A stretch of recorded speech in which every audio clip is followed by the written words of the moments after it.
Hello everybody and welcome back to Modded Minecraft with Red. So in between episodes, I kind of forgot, to be honest, what I told you guys I was going to do and what I wasn't going to do, and I got a bit carried away. So I apologize about that. Last episode was kind of a mess, to say the least, to begin with, just for the simple fact that I lost the original footage and don't know what happened to it. Luckily, I was able to restore it some way, somehow. I don't even remember or know what I did to find it and restore it.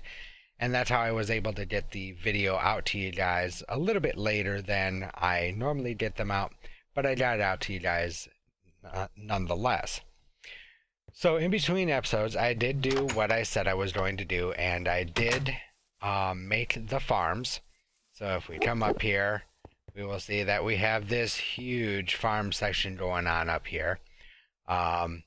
This farm here is taking care of our onions, our chili peppers, and our beans. And this farm goes all the way out to here. If we look, it is going to be a quartz, which is a nether quartz upgrade, which will give us an increased radius of 8. So the original blocks will do a 3x3. You add 8 more onto either side of that. So that's going to be, what, a 16, 17, 18, 19 by 19 square radius that it will do.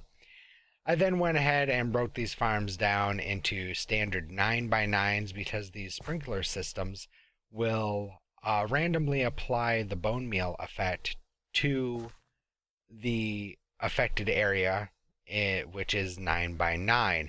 We can also access these sprinklers and we can put bone meal in here, which will increase the frequency at which the sprinklers bone meal, but just passively without anything. It's a lower chance, but they will apply the bone meal effect and increase the production of the vegetables here, the crops. We have the same thing over here. We have another quartz upgrade in this planter, so it is doing a 19x19 farm. Again, these are broken down into 4 9x9s. That's why the stone is here in this cross pattern. Gives us a place to walk and a place to put down torches. All of this is soy because we need a lot of soy to make our firm tofu. So we've got a spider on our butt, and it's nighttime, so we will come down here and hop back in. We also got really, really close before we do that. While I was setting all of that up, we were visited and had a very close call. We actually had a tornado that touched down right here. Luckily, it moved off to the southwest, right across the water here, and made even more destruction over there across the little pond. It was quite irritating and worrisome because I was not exactly sure which way it was going to continue, if it was going to continue across the pond there, or if it was going to be a direct hit on us. We got lucky. I did some terrain fixing there because it destroyed a lot of the dirt here. That's why this hole is here, is because that's a lot of what it destroyed. And I went through and I placed down a lot of this dirt just to stop the water from flowing and to stop the oil from flowing as well. So I just did some basic cleanup here, just so that we can use this stuff in the future. But it really stunk, and it was probably an hour or so worth of cleanup that I had to do because of that tornado. It was only an F0, but it did plenty of damage. So yeah, as we come over here, this is where we have all of the inner workings of our farm. And going back through it and looking at the last bit of video from the previous video, I said that it would not do any of the automation. Well, I got carried away in between episodes because of, not being able to find the original episode at first, and I got just stressed out about it, wanting to make sure that I got you guys the video, that I just completely forgot what I said I would do and wouldn't do. So we will step through this real quick. Of course, we got our planters here, and our harvesters are right up there on either end of this long tunnel here. So just like the original farm with the seeds, everything gets pulled down with these item conduits. This is for our soy farm. It comes over here, all of our soybeans go into this barrel. Now this barrel will feed into this cyclic assembler, which I have configured so it will only hold one stack of soybeans, and it's holding soybeans, and one stack of soybean seed.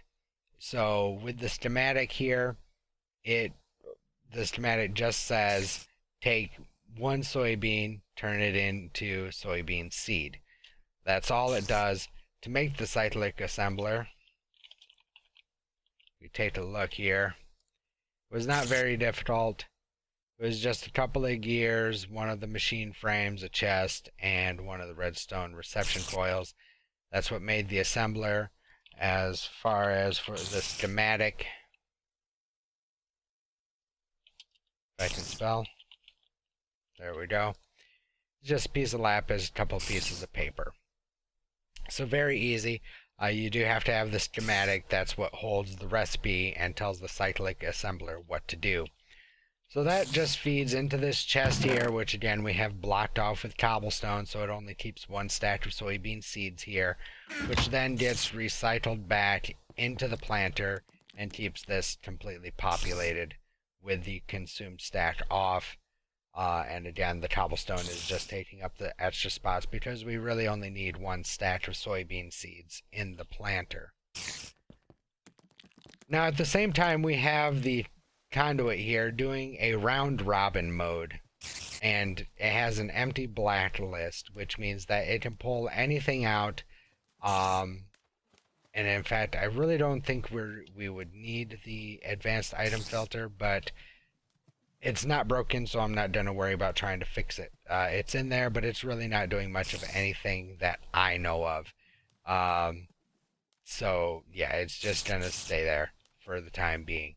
Anyway, it is doing a round robin, and the input here is set to priority 10, which means this is the highest priority. So if there's room in here for soybeans, the soybeans are going to go here first to get turned into seeds, so they can get recycled back to our planter.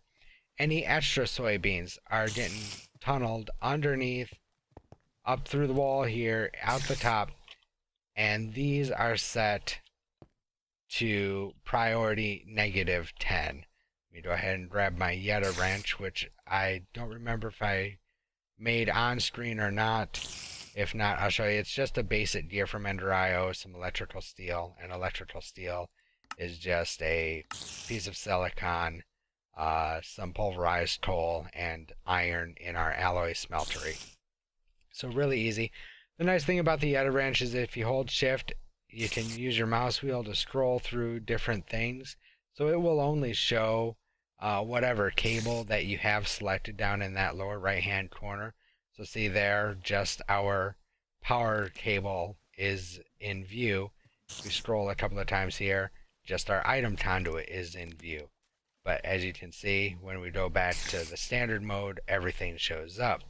The other nice thing is, if we hold shift and left click, it will open up the interface of what it is connected to, which is very nice. And as we can see, all of these are actually set to -10. So they have the lowest priority and will get filled last.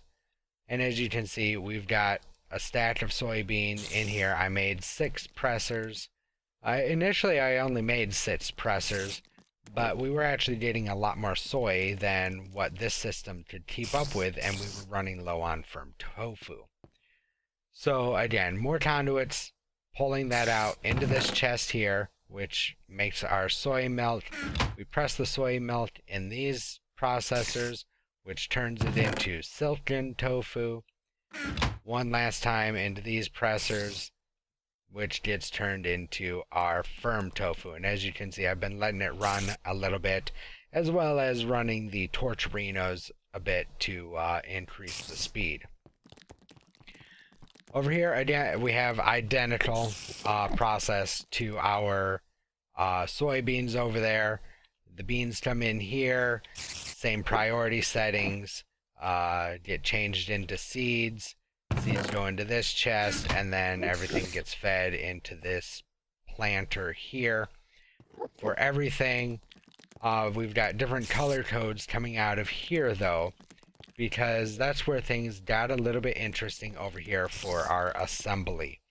Okay, so over here is where we have the assembly of our chili, which again, we had to use the schematic and tell it to use the pot, use the firm tofu, the beans, and the onions to make the chili. That then gets dumped into this cyclic assembler, which says take the chili, mix it with the chili peppers to give us our extreme chili, and then it dumps over here into this chest. So if we pop back here real quick and take a look, you can see what exactly I had to do to make this work. So we have this line here. This line feeds our pressers upstairs. That's why it's not connected to anything down here.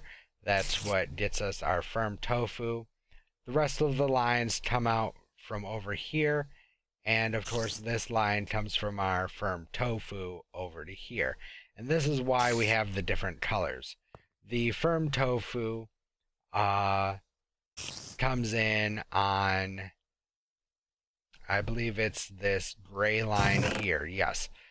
So that's set to gray. It comes over here and it dumps into this chest. Kind of an additional buffer. We have the gray, which is our onions, the light gray, and then we have the cyan, which is our beans. The white is our chili peppers, which is fine just to dump in here. But with the Ender IO conduits, unfortunately, it will not ration. It will just keep dumping and dumping and dumping until this inventory is full. If we set this to blue, this whole area would be blue, and it would just keep dumping whatever it wanted, however much that it wanted, until this inventory was full. We do not want that. We want to make sure that there is an equal amount of everything in there at all times so that we can constantly make the chili.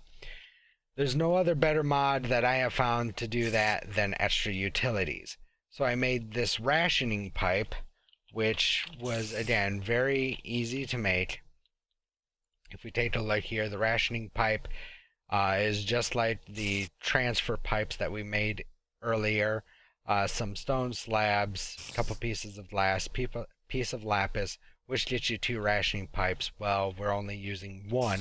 And what that rationing pipe does is it will keep exactly 64 of whatever goes through that pipe.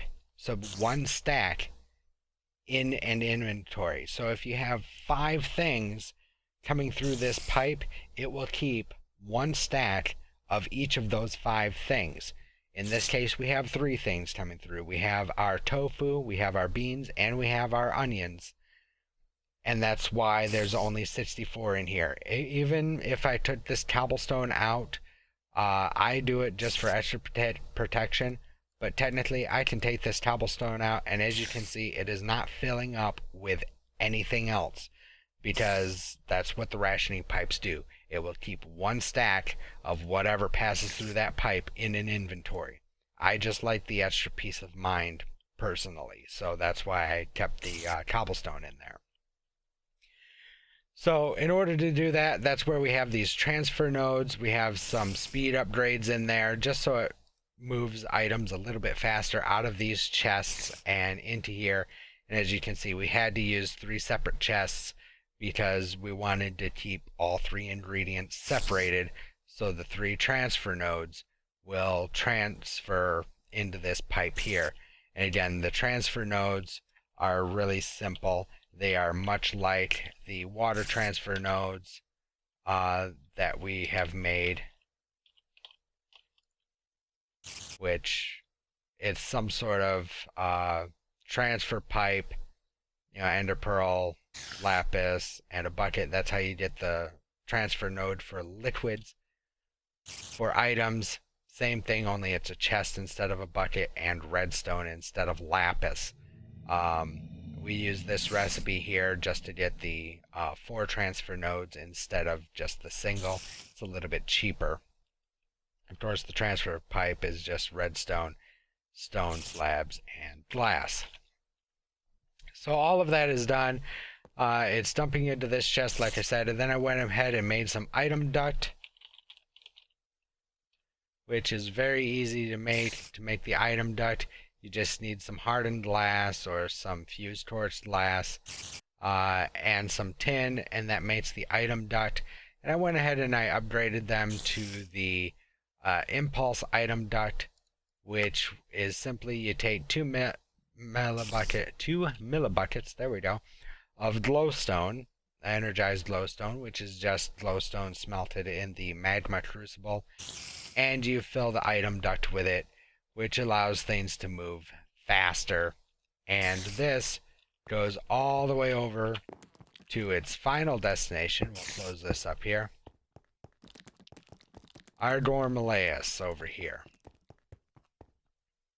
Now if I switch out here and grab my wand instead, I went farming and got a little bit more soul sand. As you can see, they're sitting down there, they're happy as clams, just kind of chilling. And if we pop back here, we can take a look, and through running, we have 4 full mana pools. We made the mana distributor, which I'm not sure if I showed you guys how to make in the last episode, so we'll take a look at that real quick. There's just some living rock and 2 mana steel ingots. That makes the mana distributor, and that basically allows the burst to hit the mana distributor, and it sends it equally to the 4 different pools. Here we just have 3 mana spreaders, 1 spreader per Gormalaeus, feeding into this mana pool. This guy feeds from here, and so on and so forth. We have a comparator here because the mana pools will put out a redstone signal.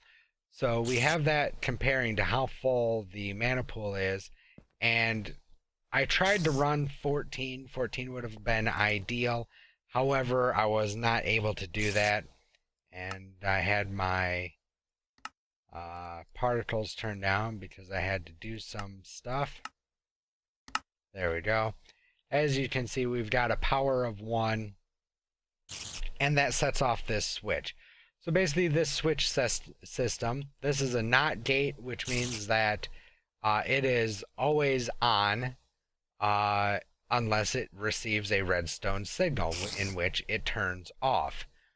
We have a repeater here because of the timer. Now the timer will do exactly what it says. Every so many seconds it will send a redstone pulse. However, it is a very quick pulse, which sometimes the NOT gate will not read. So the repeater here, I have it set to a 3-tick delay. It just lengthens that signal out a little bit longer to make sure that the item droppers from open blocks actually receive the signal and drop the Extreme Chile. As you can see, each one of these is completely full of Extreme Chile. And that's how we got all of this mana. All of this mana here is just from these 3 Gormalaeus. The timer we have set for 15 seconds. So every 15 seconds when this does not have a redstone signal, this will tick. And in fact, we can show that here. If we just break that, we can see the pointer going around, and in 15 seconds it will send a redstone signal, which will temporarily turn off this signal and turn it back on, causing the item droppers to drop 1 piece of Extreme Chile, which again will feed these very quickly, and they will go into the mana pool here. And as you kind of saw quickly, we had the 3 Chile, Extreme Chile, come to refill the droppers. Watch the pipes here. Here they come. And again, that is set to a round robin mode as well, so that each one of these will, keep filled the same amount. So yeah, it was quite a bit of work, but not very difficult to set up at all. Again, this is a very standard setup that we have here. We also have an override switch, which if we need to, for whatever reason, shut this entire system down, we can just flip this switch, and that will immediately stop the production of mana, because the redstone signal comes through the block, hits the timer, and prevents the timer from counting down. So this way we can manually control whether or not the system is on, in case we have to do any maintenance in the future. Our other stuff outside are hydrangeas, and these guys have been keeping this mana pool completely full. No issues there. Everything is working like a charm. I will go ahead and pick up this living rock. I was creating more since we were running low. As for the Dormalaeus, I believe I showed you guys how to make those. If not, I will run through them again. Again, it's just 2 light gray petals, one of them turned into a mana petal, 3 yellow petals, 2 of them turned into mana, and 1 red petal. A Rune of Fire, which is 3 mana steel ingots, another brick, gunpowder, and nether wart thrown onto our runic altar here. Wait until the lightning shows up, throw a living rock on top, and right click it with the wand of the forest to get your rune. The Rune of Summer was the Rune of Earth and Rune of Air. I showed you guys how to do that in the previous video. With some sand, a slime ball, and melon. Of course, we needed 3 of those because we made 3 of these. And then all of that stuff gets combined in the Petal Apothecary with a seed right over here. And that's how we got them. So, that takes care of what I did in between episodes. And, we're already up to, say, the 20-minute mark here or so of this video, and that's just explaining what I did in between the videos there. So again, I apologize for that, guys. I did not mean to get overzealous.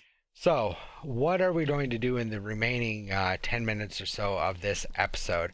I want to try and cut these episodes down. I want to keep them right around about a half an hour or so. So yeah, what I think I really want to do is I am getting kind of tired of running around mining. So I think what I want to do is I want to start working towards a digital miner. The digital miner is an awesome piece of equipment, but as you can see, we're going to need a few things. We're going to need some of these atomic alloy, which is going to need reinforced obsidian around reinforced alloy. Reinforced alloy is going to need enriched alloy and diamond dust. So yeah, I will start working on this stuff off camera, and we will definitely build this digital binder next time. However, what we can do is not do that. We can start what we need. So what we're going to need is actually a couple of tesseracts. So we will grab 2 frames, and we will grab some ender pearls. And 8 should be right near perfect. We will throw those in the magma crucible, throw our empty tesseract frames in there. And let's see what else we need for the tesseract. Well, we can set that up, sort of. We need more bronze. That's easy enough to make. Let's grab a little bit more bronze. Tesseract. Boom. We have to do is wait for these to fill.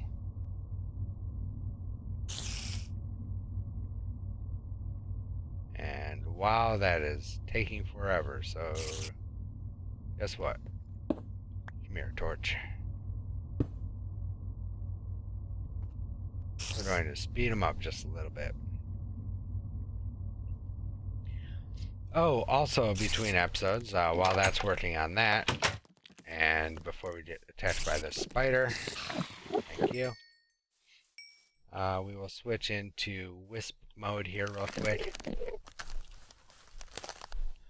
I did go ahead and I replaced the cable leading into our capacitor bank with the enhanced energy conduit, which will transfer 250,000 RF instead of just 5,000 RF, because we have the RF coming in from our water wheels over there, and I took the leftover regular energy conduit and I went up. If you remember, we were up around 100 or so for this wind farm.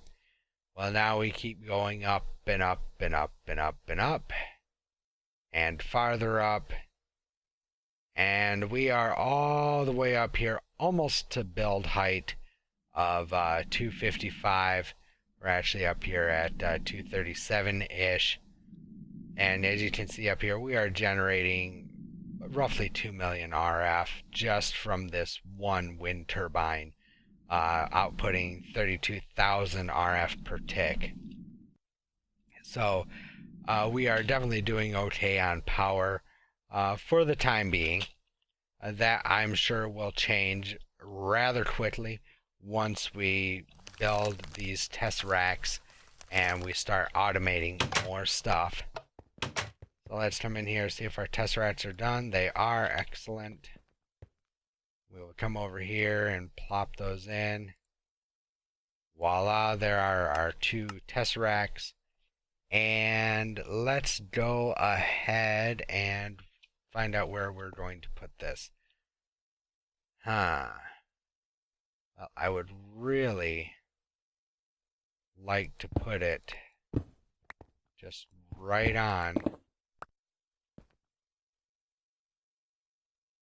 And we can, right there. So we will take one of these test racks and we will put that right there. And then we will go ahead and right click this and disable that. And we will disable this one as well. So that way we're only drawing power from our capacitor bank. We'll come in here, we will add a name, and we will call this main power, I guess. And this is going to be on channel 1. Set it, add the frequency. We're going to ignore redstone signal, and we are going to set it to send items blocked, fluid blocked, and send energy only. So that means that now no matter where we go, we will have energy, because we have our test rack with us right there. So if we place this down, we can actually see that we have the main power. We can set that frequency, and we turn those off and receive only, and we are now receiving energy through this test rack. How cool is that? So now we have portable energy that we can take wherever we want, which will definitely come in handy when it comes to that digital miner. As you can see, I was also out getting some soul sand, just because we were starting to run low. So let me just kind of clean up the inventory here just a touch. There we go. All that stuff away. And there we go, guys. So, like I said, in between episodes, I will work on getting the parts for this digital miner. Again, you know, the atomic alloy is not going to be that difficult. the logical sorter, that's not difficult. The Robit, that's going to be a little bit interesting. We're going to need an osmium compressor. So, I will start working on the stuff that I can. And from there, guys, I hope you enjoyed the episode. Oh, yeah. Wow. I did a lot. I didn't realize how much I actually did. Made the slice and splice as well, guys. Slice and splice was made with solarium, which that's part of the reason why I got the soul sand in the alloy smelter or the induction furnace. Soul sand, gold, piece of solarium. And then the machine casing we've seen how to make, shears, axe, and then some sort of head gets us the slice and splice. That is how we got the advanced filter. If we take a look in here real quick, it required the Z Logic controller, which is 2 silicon, redstone, 2 more solarium, an iron axe and shears so that it can do its job, and a zombie head in the slice and splice. That got us our Z Logic controller, which we then used to make the advanced item filter that I showed you, that I'm not even sure that we actually need over there, but if it ain't broke, don't fix it, is my motto, and it ain't broke, it's working fine, so I'm not going to do anything to mess that up. So anyway, guys, I hope you liked the episode. Stay tuned for more antics that we can get into. Hopefully at one of these times we can get another tornado on screen for you guys that doesn't hit the base, hopefully, and cause us to have to do a lot of repair work. But again, don't forget to comment, like, and subscribe. Comment about things that you would like to see me try and build, or if you would like to try and see other ways of doing something, or if you guys have a way that you think is better or know is better than the way that I'm doing something, let me know, and I will definitely test it out, and we'll put your theories to the test and see if your way produces more than the way I do it, or if your way is more economically friendlier than my way. I'm all up for that, guys. So again, thank you guys so much for watching, and until the next time, I hope you guys stay safe out there and have a great week. Talk to you later, guys. See ya.